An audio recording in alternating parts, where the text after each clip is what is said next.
Hi guys, ఈరోజు వంకాయ పచ్చడి నా స్టైల్లో తినాలందా చూసేయండి. మనకు కావాల్సిన పదార్థాలు 2-3 ఉల్లిపాయలు, 4 టమాటీలు, 4-5 పచ్చిమిర్చి. నేను ఎర్రవి వేసుకుంటే బాగుంటుందని నేను ఎర్ర పచ్చిమిర్చి వేసుకున్నాను. ఇంకా నీటిలో ఉప్పు కలిపి వంకాయలు కోసి అందులో వేసుకోండి. ఇప్పుడు కళాయి పెట్టి స్టవ్ మీద నూనె, పోపు దినుసులు వేసుకోవాలి. పోపు దినుసులు చెప్తాను.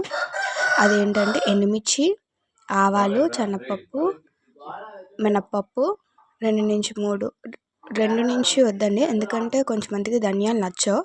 సో ధనియాలు అనేది ఒక 1 నుంచి 1.5 స్పూన్ ధనియాలు వేసుకోండి. జీలకర్ర అనేది కంపల్సరీ అండి. జీలకర్ర అనేది మనకి డైజెస్ట్లో హెల్ప్ చేస్తుంది. పోపు దినుసులు వేగిన తర్వాత మనం కట్ చేసి పెట్టుకున్న టమాటోస్, ఆనియన్స్, పచ్చిమిర్చి వేసి వేగించుకోండి.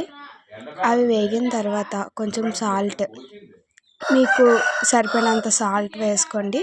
నేనైతే ఇక్కడ 2 టీ స్పూన్స్ వేసుకుంటున్నాను సాల్ట్. మీకు సరిపడినంత టేస్ట్ తగ్గట్టు సాల్ట్ వేసుకొని కలుపుకోండి. మనం కడిగి కోసి పెట్టుకున్న వంకాయలు ఉన్నాయి కదా, అవి వేసుకోండి. ఎందుకంటే సాల్ట్ చూసి వేసుకోండి, ఎందుకంటే మనం ఆల్రెడీ వంకాయలు కోసి నీటిలో వేసినప్పుడు సాల్ట్ కలుపుతాం కాబట్టి చూసి వేసుకోండి. అవి వేగిన తర్వాత మొత్తం ఏదైతే మనం వంకాయలు వేస్తామో మొత్తం కింద నుంచి మీద వరకు ఫుల్ కలపండి, ఎందుకంటే ఆ సాల్ట్ అనేది వంకాయలకు అంటుకోవాలి కాబట్టి.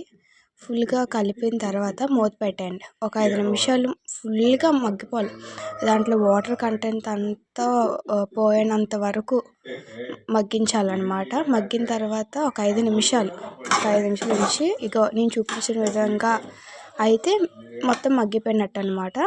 సో ఇప్పుడు మీరు మిక్సీలో అయినా కచ్చపచ్చగా మిక్సీ చేసుకోవచ్చు, లేదంటే రోట్లో అయినా కచ్చపచ్చగా దంచుకోవచ్చు, అది మీ ఇష్టం. లేదంటే అలా తినేసినా బాగానే ఉంటుంది. బట్ పచ్చడి కాబట్టి కచ్చపచ్చగా దంచుకుంటే చాలా బాగుంటుంది.